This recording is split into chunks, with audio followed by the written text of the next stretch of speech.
नमस्कार. नवराष्ट्र नववार्तामध्ये मी दीपक मोरे आपलं सर्वांचं स्वागत करतो.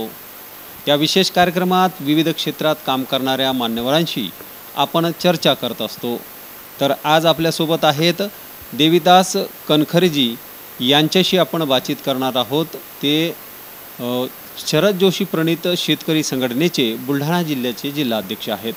त्यांच्याकडून आपण जाणून घेणार आहोत जिल्ह्यात नेमकं शेतकऱ्यांसंदर्भात काय आंदोलनं या ठिकाणी केली जात आहेत आणि शेतकऱ्यांच्या समस्या ज्या शासनाकडं मांडायच्या आहेत त्या मांडण्याचं काम संघटनेच्या माध्यमातून कसं सुरू आहे आणि इत्थंभूत शेतकऱ्यांची काय नेमकी परिस्थिती आहे त्याबद्दल आपण त्यांच्याकडूनच जाणून घेणार आहोत.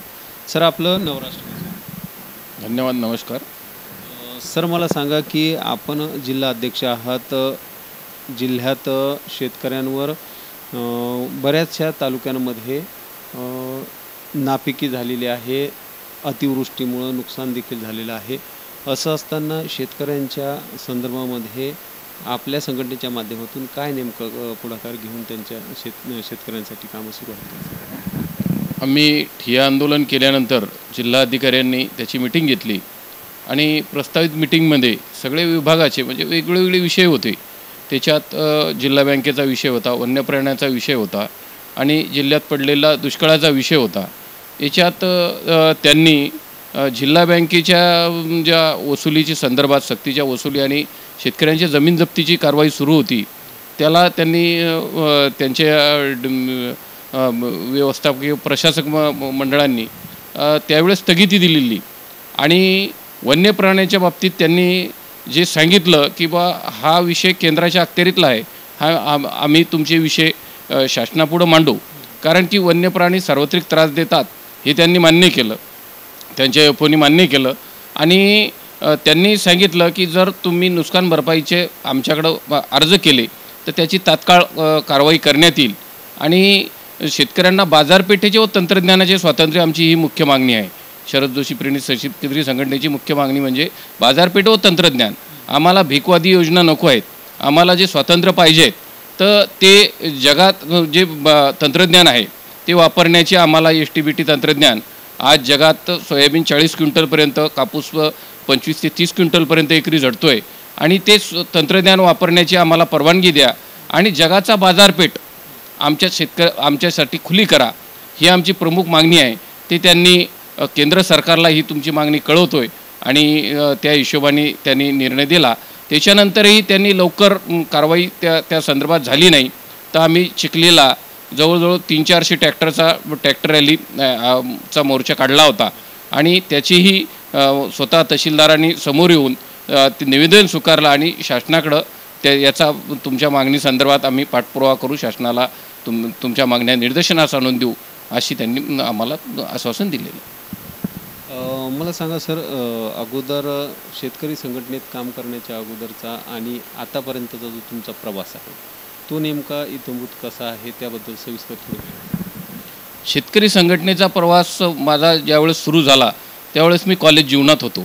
शेवाळे गुरुजी, जपे मामा यांनी शरद जोशींचे विचार खेड्यापाड्यात पोचवण्याचं काम म्हणजे जिल्हाभर पोचवण्याचं काम त्यावेळेस केलं आणि त्याचीच माझ्या गावात माझी भेट झाली आणि शरद जोशींच्या विचाराला तोड नाही, जगात आजही तोड नाही. शरद जोशींनी जे विचार मांडले की त्यात सगळं काही सामावलेलं आहे आणि मग ते पटत गेलं. शेतकऱ्यांचे एक एक प्रश्न त्यातून सुटत गेले. म्हणजे महत्त्वाचा विषय त्यावेळेस राज्यबंदी कापसाच्या बाबतीत होती आणि एकाधिकारशाही होती. तर त्या एकाधिकारशाहीत कापूस फक्त कापूस पणन मंडळाला द्यावा लागायचा आणि त्यावेळेस महिना 2-2 महिने कुठंतरी कापसाचं मोजमाप व्हायचं नाही, नंबरात राहावं लागायचं.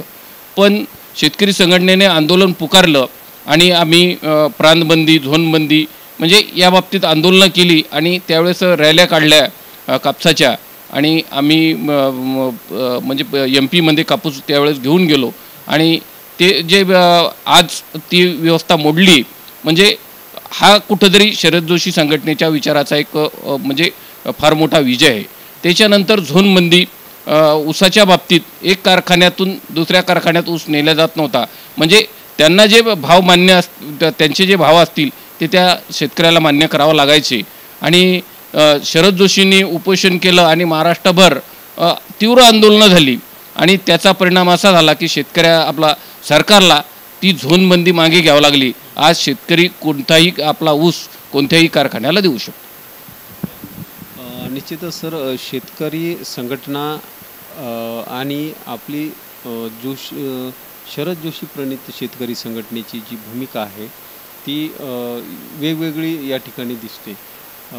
ज्या ठिकाणी आपण भीकवादी योजना ज्या आहेत त्या नाकारतायत आणि काही शेतकरी संघटना ज्या आहेत ते शेतकऱ्यांकडून अनुदान मिळालं पाहिजे, शासनाकडून शेतकऱ्यांना अनुदान मिळालं पाहिजे आणि विविध फंड जे आहेत ते मिळाले पाहिजे किंवा नापिकी असेल त्याचे पैसे मिळाले पाहिजे, अशी ओरड सातत्यानं त्यांच्याकडून केली जाते. पण असं असतानाही आपल्या संघटनेच्या माध्यमातून ह्या योजना बंद करण्याचा आपण या ठिकाणी आवाज उठवलेला आहे. तर कसं बघता एकंदरीत या दोन्ही विचारांना? नाही, आमच्या पहिल्यापासून मागणी आहे, भीक नको आम्हाला, हवे घामाचे दाम. पण सरकारनं विविध बंधनं लादून, म्हणजे सरकारची व्यवस्थाच शेतकऱ्याची लुटीची आहे आणि या लुटीत शेतकरी मोडकळीस आलेला आहे. ज्यावेळेस कधी दुष्काळ पडतोय किंवा नैसर्गिक आपत्ती, दुष्काळ किंवा सरकारच्या धोरणामुळं शेतकरी मोडकळीस येतोय, त्यावेळेस आम्ही त्याला लूट वापसी म्हणतोय की सरकारकडून आम्हाला अनुदान नको आहे, पण आमच्या पायात तुम्ही ज्या बेड्या टाकल्यात, म्हणजे आम्हाला जे तंत्रज्ञानाचं स्वातंत्र्य नाही, म्हणजे जे जगात बियाणं उपलब्ध आहे, जे तंत्रज्ञान उपलब्ध आहे ते आम्हाला तुम्ही वापरू देत नाही, आम्हाला जगाची बाजारपेठ खुली नाही, म्हणजे इथे जर कांदा शिल्लक झाला तर त्याला निर्यात होत नाही. पण जर इथे टंचाई आली तर आता टमाट्याचं उदाहरण, बांगलादेशहून टमाटा आणला आणि इथल्या शेतकऱ्यांचं कंबडकं मोडलं आहे.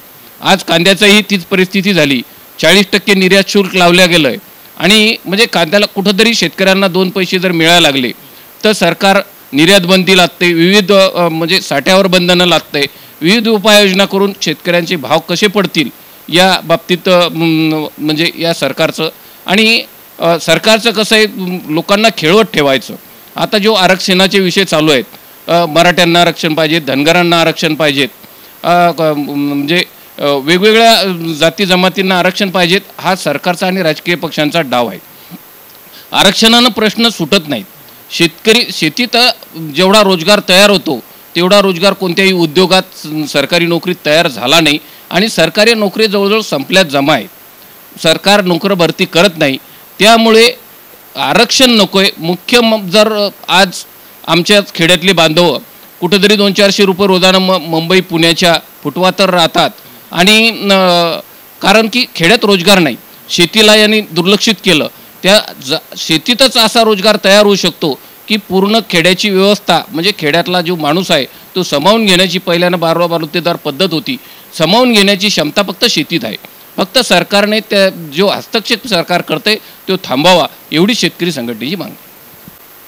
शेतकऱ्यांच्या कामात शासनानं हस्तक्षेप करू नये, तसेच खुली बाजारपेठ खुली करून द्यावी आणि शेतकऱ्यांना त्यांचा जो माल आहे तो खुल्या बाजारपेठेत विकता यावा किंवा नेता यावा, अशी यंत्रणा या ठिकाणी कार्यान्वित करण्यात यावी, अशी मागणी जी आहे शरद जोशी प्रणित शेतकरी संघटनेच्या माध्यमातून सातत्यानं केली जात आहे.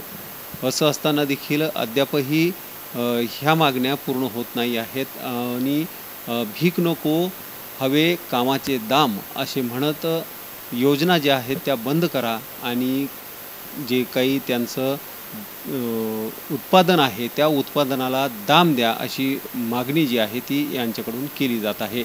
तर हे होते आपल्यासोबत देवीदास कनखरजी, जे जिल्ह्याचे अध्यक्ष आहेत शेतकरी संघटनेचे. त्यांची अशी आपण बातचीत केली आहे, त्यांनी आपले मत जे आहे ते या ठिकाणी व्यक्त केले आहे. यासह वेगळ्या भागात नवीन व्यक्तींसोबत पुन्हा आपण भेटूया. तोपर्यंत नमस्कार. नवराष्ट्र, बुलढाणा.